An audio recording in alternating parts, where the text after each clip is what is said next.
தாய் தமிழ் உறவுகளுக்கு வணக்கம். கரூர் சம்பவம், சாட்சிகளை மிரட்டும் காவல்துறை என்ற தலைப்பில் இந்த காணொளியை நாம் காண்கிறோம். கரூர் சம்பவம், சாட்சிகளை மிரட்டும் காவல்துறை என்ற தலைப்பில் இந்த காணொளியை நாம் காண்கிறோம்.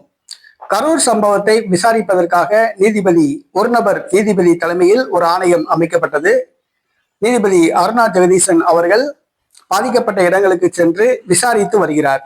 ஆனால் அவர் விசாரிக்கும் பொழுது அந்த விசாரணையில் ஆஜராகி பலர் சாட்சி அளிக்கின்றனர். அந்த சாட்சியங்களை காவல்துறை மிரட்டி வருகிறது. இது சம்பந்தப்பட்ட புகைப்படங்கள் ஊடகங்களில் வெளியாகி வைரலாகி வருகிறது. நீதிபதி விசாரிக்கும் பொழுது நீதிபதி பின்னால் இருந்து கொண்டு ஒரு காவல்துறை மிரட்டுவது போன்று, சைகையில் மிரட்டுவது போன்று வீடியோக்கள் புகைப்படங்கள் வெளிவருகின்றன.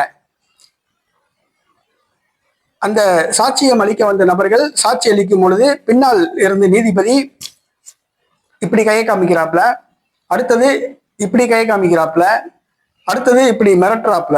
ஆக தமிழக காவல்துறை இந்த சாட்சியம் அளிப்பவர்களை மிரட்டி வருகிறது.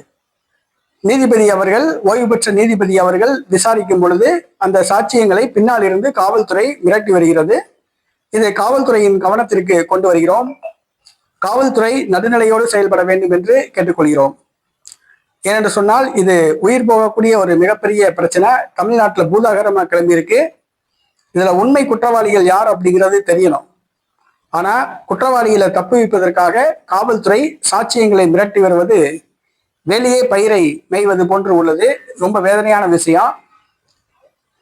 இந்த செயல்களை பார்க்கும் பொழுது தமிழ்நாட்டில் இந்த வழக்கை காவல்துறையோ சிபிசிஐடியோ விசாரிக்க கூடாது, சிபிஐ தான் விசாரிக்கணும் ஒரு எண்ணம் தோணுது.